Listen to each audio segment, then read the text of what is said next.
Hi everyone, welcome to Rash tutorial for the preparation of APDSC 2022 to 2023. మనము సైకాలజీలో భాగంగా ప్రజ్ఞ అనే టాపిక్లో ప్రజెంట్ మనం క్లాసెస్ చెప్పుకుంటున్నాము. నిన్న మనం చూసుకున్నట్లయితే ప్రజ్ఞా పరీక్షలు ఏంటి, ఎన్ని రకాలు ఉన్నాయి, అదేవిధంగా ప్రజ్ఞా పరీక్షలు ఎన్ని, వ్యక్తిగత పరీక్షలు ఎన్ని, సామూహిక పరీక్షలు ఎన్ని, ఆ తర్వాత అందులో ఉండే రకాలేంటి, అందులో ఉండే పరీక్షల పేర్లేంటి, మొదలగు అన్ని విషయాలను కూడా మనం గడిచిన క్లాస్‌లో మనం తెలుసుకున్నాము. ఆ క్లాస్ ఎవరైనా వినని వాళ్ళుంటే దానికి సంబంధించిన లింక్ నేను డిస్క్రిప్షన్‌లో ప్రొవైడ్ చేస్తాను. మీరు ఆ క్లాస్‌ని చెక్‌ఔట్ చేయండి. అదేవిధంగా మనము ఈరోజు టాపిక్ చూసుకున్నట్లయితే ప్రజ్ఞా పరీక్షల డిజైన్స్ అంటే ఆర్‌పిఎంటీ గురించి, భాటియా ప్రజ్ఞా మాపని గురించి, అదేవిధంగా వెష్లర్స్ స్కేల్ ఫర్ చిల్డ్రన్స్ ఆ పరీక్ష గురించి, ప్రజ్ఞా పరీక్షల యొక్క ఉపయోగాల గురించి, అదేవిధంగా వాటి యొక్క పరిమితుల గురించి మొదలగు అన్ని విషయాలను మనం డిస్కస్ చేసుకుందాము. క్లాస్లోకి వెళ్ళబోయే ముందు ఎప్పుడు చెప్పే మాటే, మీరు ప్రతి ఒక్క వీడియోను లైక్ చేసి షేర్ చేయండి. అప్పుడే మన ఛానల్కి రీచ్ పెరుగుతుంది. మీ వంతు సపోర్ట్ను మీరు పూర్తిగా ఇవ్వాలని నేను మనస్ఫూర్తిగా కోరుకుంటున్నాను. లేట్ చేయకుండా ఇక మనం క్లాస్లోకి వెళ్ళిపోదాము. ఈరోజు మన టాపిక్ వచ్చేసి ప్రజ్ఞా పరీక్షల డిజైన్స్ అంటే ఏంటి అంటే నిన్న క్లాస్లో మనము ప్రజ్ఞా పరీక్షల గురించి తెలుసుకున్నాము. భాటియా ప్రజ్ఞా మాపని అని, రావెన్స్ ప్రోగ్రెసివ్ మ్యాట్రిసెస్ టెస్ట్ అని, ఆర్మీ ఆల్ఫా టెస్ట్ అని, ఆర్మీ బీటా టెస్ట్ అని మొదలగు పరీక్షల పేర్ల గురించి మనం తెలుసుకున్నాం. ఈరోజు వాటిలో ముఖ్యమైన వాటి యొక్క డిజైన్స్ గురించి మనం తెలుసుకుందాము. ఇప్పుడు మనం చూసుకున్నట్లయితే నిన్నటి క్లాస్లో మనము army alpha test, army beta test, army general classification test గురించి ఆ పేర్ల గురించి మనం తెలుసుకున్నాము. ఎక్కడ విన్నాము మనము ఈ 3 టెస్టుల గురించి అంటే సామూహిక పరీక్షల్లో విన్నాము. అక్కడ ఒక కోడ్ కూడా చెప్పుకున్నాము. ఆర్మీ పరీక్షలన్నీ కూడా సామూహిక పరీక్షలు. ఇప్పుడు ఆర్మీ అంటే గుంపు కదండి. ఆ రకంగా ఏంటంటే ఆర్మీ పరీక్షలన్నీ కూడా సామూహిక పరీక్షలని మనం తెలుసుకున్నాము. ఈ యొక్క ఆర్మీ పరీక్షల్ని కనిపెట్టిన వారు ఎవరు, డిజైన్ చేసిన వారు ఎవరు అని మనం చూసుకున్నట్లయితే ఈ యొక్క ఆర్మీ పరీక్షల్ని డిజైన్ చేసిన వారు యాక్స్. ఇతను అమెరికా దేశస్థుడు. Okay right. యాక్స్ అనే వ్యక్తి ఈ యొక్క ఆర్మీ పరీక్షలను డిజైన్ చేశారు.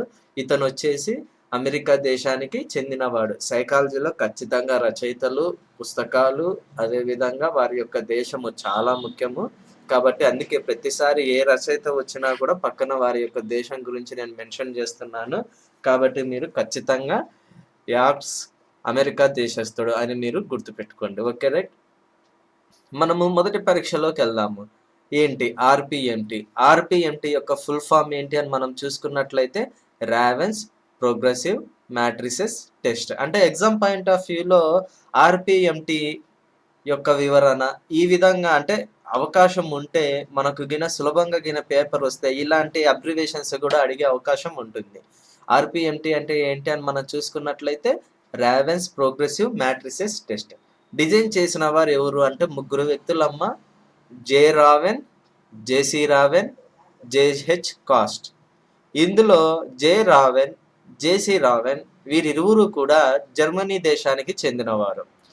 రావెన్స్ ప్రోగ్రెసివ్ మ్యాట్రిసెస్ టెస్ట్ను డిజైన్ చేసిన వారు ఎంతమంది అంటే ముగ్గురు. వారెవరు అని మనం చూసుకున్నట్లయితే జే రావెన్, జేసి రావెన్, జేహెచ్ కాస్ట్. జర్మనీ. అంటే జే రావెన్, జేసి రావెన్ వీరిరువురు కూడా జర్మనీ దేశానికి చెందినవారు. ఈ యొక్క పరీక్ష డిజైన్ ఎలా ఉంటుందని మనం చూసుకున్నట్లయితే ఈ యొక్క పరీక్షలో 5 సిరీస్లు ఉండడం జరుగుతుంది. ప్రతి సిరీస్లో కూడా 12 చిత్రాలు అనేవి ఉండటం జరుగుతుంది. Okay right. 5 సిరీస్లు ఉంటాయి. ప్రతి సిరీస్లో కూడా 12 చిత్రాలు ఉండటం అనేది జరుగుతుంది. ఇప్పుడు 5 సిరీస్లు చూడండి. ఇక్కడ ఏబిసిడి అని మనం అనుకున్నాము. ప్రతి సిరీస్లో కూడా ఎన్ని చిత్రాలు ఉంటాయని తెలుసుకున్నాము. 12 చిత్రాలు. 12 అంటే టోటల్గా ఎన్ని సమస్యాత్మక చిత్రాలు ఉంటాయి అంటే 12 × 5 60. అంటే టోటల్గా రావెన్స్ ప్రోగ్రెసివ్ మ్యాట్రిసెస్ టెస్ట్లో 60 సమస్యాత్మక చిత్రాలు ఉంటాయన్నమాట. అంటే ఆ యొక్క కార్డులను ఇవ్వడం జరుగుతుంది, ఆ యొక్క చిత్రాన్ని చూపించడం జరుగుతుంది, ఆ యొక్క సన్నివేశానికి దారి తీసిన పరిస్థితి ఏంది, ఆ యొక్క సమస్యకు పరిష్కారం ఏంది, దీని తదనంతరము వచ్చే సన్నివేశం ఏంటి, మొదలగు అన్ని విషయాలను కూడా ప్రయోజ్యుడు గుర్తించాలన్నమాట ఈ యొక్క పరీక్షలో. Okay right. ఆర్పిఎంటి అంటే ఏంటమ్మా? Ravens progressive matrices test. Okay right. ఈ పీడిఎఫ్ అంతా మీకు డిస్క్రిప్షన్లో ప్రొవైడ్ చేస్తాను. డెఫినెట్గా మీరు డౌన్లోడ్ చేసుకొని కోర్సు కూడా గుర్తుపెట్టుకొని ఖచ్చితంగా ప్రిపేర్ అవ్వండి అమ్మా. డిజైన్ చేసిన వారు ఎవరని మనం చూసినట్లయితే జే రావెన్, జేసీ రావెన్, జేహెచ్ కాస్ట్. జే రావెన్, జేసీ రావెన్ ఏ దేశానికి చెందిన వారు అంటే జర్మనీ దేశానికి చెందిన వారు. Okay right. ఈ యొక్క పరీక్షలో ఎన్ని సిరీస్లు ఉంటాయంటే 5 సిరీస్లు ఉంటాయి. ప్రతి సిరీస్లో కూడా 12 చిత్రాలు ఉండటం అనేది జరుగుతుంది. మొత్తంగా ఏంటంటే 60 సమస్యాత్మక చిత్రాలు ఆర్పిఎంటి టెస్ట్లో ఉండటం అనేది జరుగుతుంది. Okay right. నెక్స్ట్ మనం చూసుకున్నట్లయితే భాటియా ప్రజ్ఞా మాపనే. ఇది ఎంతో ముఖ్యమైనది. ఎందుకంటే దీన్ని మన భారతీయుడు రూపొందించాడు. చూడండి, భారతదేశంలో తొలిసారిగా భారతదేశంలో తొలిసారిగా భారతీయునిచే రూపొందించిన తొలి ప్రజ్ఞామాపని ఏంటి? మన ఇండియాలో ఫస్ట్ టైము ఒక భారతీయుడితోటి రూపొందించిన ఫస్ట్ ప్రజ్ఞామాపని ఏంటి అని మనం చూసుకున్నట్లయితే భాటియా ప్రజ్ఞామాపని. రూపొందించిన వారు ఎవరు అంటే సీఎం భాటియా, అంటే చందర్మోహన్ భాటియా. సీఎం అంటే చీఫ్ మినిస్టర్ కాదండి, చందర్మోహన్ భాటియా. ఇతను ఏ దేశానికి చెందినవాడు అంటే ఇండియా దేశానికి చెందినవాడు, మన దేశమే. ఇందులో ఎన్ని పరీక్షలు ఉంటాయంటే 5 పరీక్షలు ఉండడం అనేది జరుగుతుంది. ఓకే, ఏంటి ఆ పరీక్షలు? వాటిని మనం ఎలా గుర్తుపెట్టుకోవాలి? మొదలగా అన్ని వాటిని మనం చూద్దాం. పరీక్షలు నెంబర్ 1 వచ్చేసి కోహ్ బ్లాక్ డిజైన్ టెస్ట్ అన్నమాట. కోహ్ బ్లాక్ డిజైన్ పరీక్ష. దీని యొక్క కాల పరిమితి ఎంత అని మనం చూసుకున్నట్లయితే 25 నిమిషాలు దీని యొక్క కాల పరిమితి. Okay right. అదే విధంగా మనం చూసుకున్నట్లయితే ఇందులో ఎన్ని నమూనాలు ఉంటాయి అంటే 10 నమూనాలు ఇందులో ఉండటం అనేది జరిగింది. 3D ఆకారంలో 10 నమూనాలు అనేవి ఈ యొక్క కోహ్ బ్లాక్ డిజైన్ టెస్ట్లో ఉండటం అనేది జరుగుతుంది. దీని యొక్క కాల పరిమితి ఎంత అని మనం చూసుకున్నట్లయితే 25 నిమిషాలు దీని యొక్క కాల పరిమితి. ఏంటి అంటే ఆ యొక్క కాల పరిమితిని ఎలా డివైడ్ చేశారని మనం చూసుకున్నట్లయితే 10 నమూనాలు, మొదట 5 నమూనాలకు వచ్చేసి 2 నిమిషాలు అనమాట. 5 × 2 మొత్తంగా 10 నిమిషాలు. చివరి 5 నమూనాలు వచ్చేసి 3 నిమిషాలు అనమాట. 5 అంటే ఒక్కొక్క నమూనాకి 3 నిమిషాలు. 5 × 3 15 నిమిషాలు. 2 కలుపుకుంటే 25 నిమిషాల కాల పరిమితితోటి కోహ్ బ్లాక్ డిజైన్ పరీక్ష అనేది నిర్వహించడం జరుగుతుంది. ఇందులో ఎన్ని నమూనాలు ఉంటాయి అంటే 10 నమూనాలు ఉంటాయి.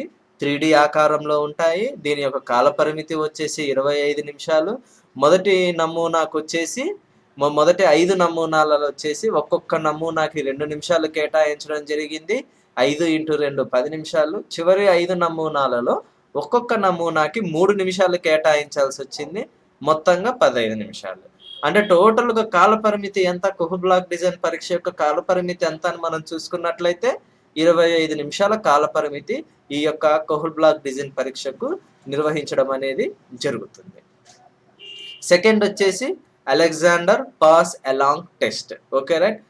ఈ యొక్క కాల పరిమితి ఎంత అని మనం చూసుకున్నట్లయితే 20 నిమిషాల కాల పరిమితి. దేనికి? అలెగ్జాండర్ పాస్ అలాంగ్ టెస్ట్ యొక్క కాల పరిమితి 20 నిమిషాలు. ఇందులో ఎన్ని నిర్మాణాలు ఉంటాయంటే 8 నిర్మాణాలు ఉండటం అనేది జరుగుతుంది.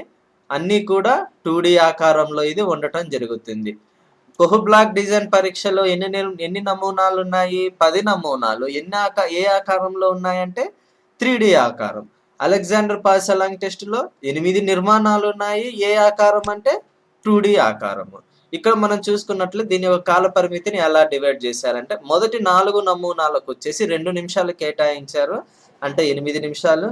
చివరి 4 నమూనాలకు వచ్చేసి 3 నిమిషాలు కేటాయించారు, అక్కడ మొత్తంగా 12 నిమిషాలు. టోటల్గా చూసుకుంటే అలెగ్జాండర్ పాస్ అలాంగ్ టెస్ట్ యొక్క కాల పరిమితి 20 నిమిషాలు. Okay right. నెక్స్ట్ మూడోది వచ్చేసి పింట్నర్ డ్రాయింగ్ పరీక్ష.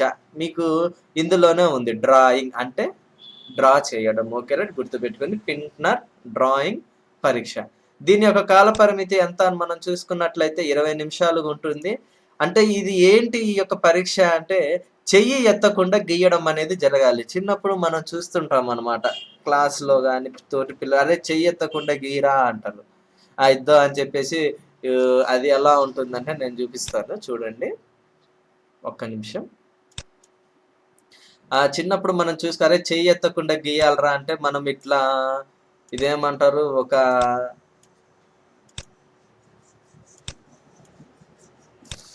పెన్ను పని చేయట్లేదు.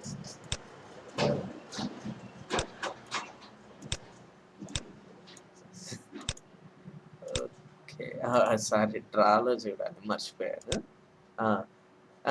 చిన్నప్పుడు మన తోటి పిల్లలు చెప్తుంటారు, "అరె! చెయ్యి ఎత్తకుండా గీయరా ఒకసారి, ఒక హట్టు బొమ్మ, గుడిసె బొమ్మ గీయి" అంటే వాడు చూపించడం అనేది జరుగుతుంది. ఎలా చూపిస్తాడు వాడు?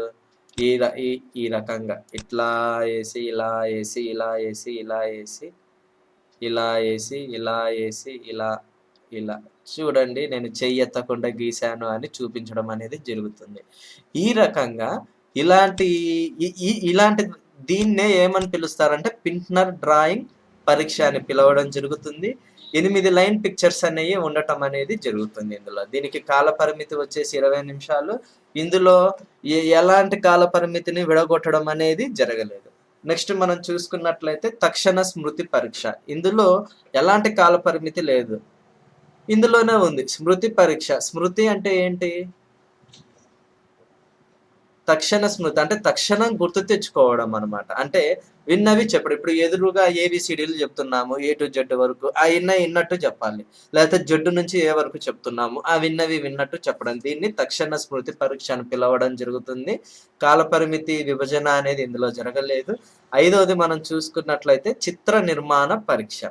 ఓకే. ఇందులోనే ఉంది. చిత్రాలు అంటే విడిపోయిన అంటే విడగొట్టబడిన చిత్రాలని కలిపి ఒరిజినల్‌గా చేయడం. మనము చూ చూస్తుంటాం. చిన్నప్పుడు గూడా ఒక రాణి బొమ్మ అనేది ఉంటుంది. ఆ యొక్క బొమ్మ అనేది కొంచెము యు ఆకారాల్లో కత్తిరించబడి ఉంటాయి. వాటన్నిటిని మనం పేరుస్తే చివరికి ఒక బొమ్మొస్తుంది. అలాంటి దాన్నే చిత్ర నిర్మాణ పరీక్ష అంటారు.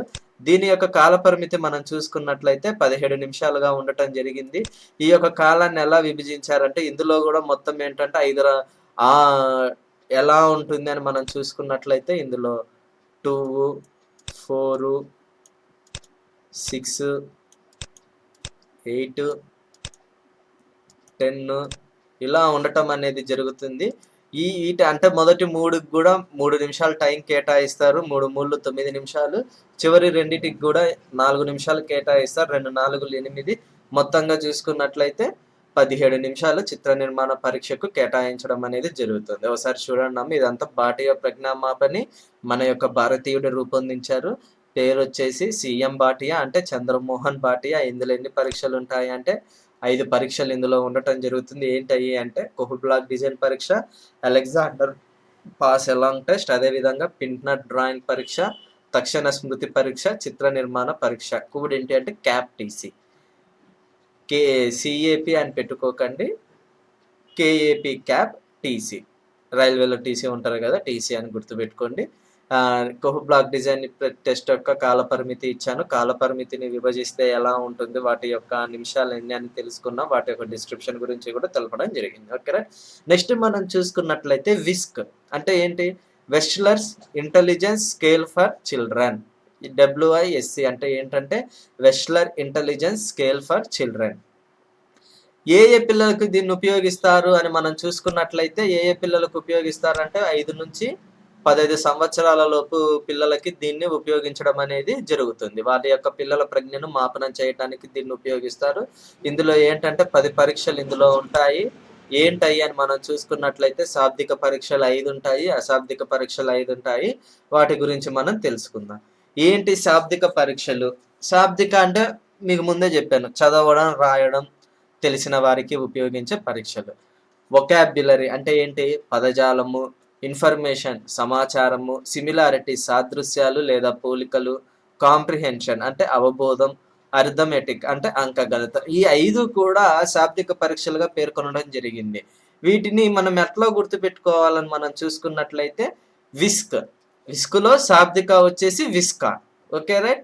వి అంటే వొకాబ్యులరీ, ఐ అంటే ఇన్ఫర్మేషన్, ఎస్ అంటే సిమిలారిటీస్, సి అంటే కాంప్రిహెన్షన్, ఏ అంటే అర్థమెటిక్. వొకాబ్యులరీ అంటే పదజాలం, ఇన్ఫర్మేషన్ అంటే సమాచారం, సిమిలారిటీస్ అంటే సాదృశ్యాలు లేదా పోలికలు, కాంప్రిహెన్షన్ అంటే అవబోధం, అర్థమెటిక్ అంటే అంకగణితం.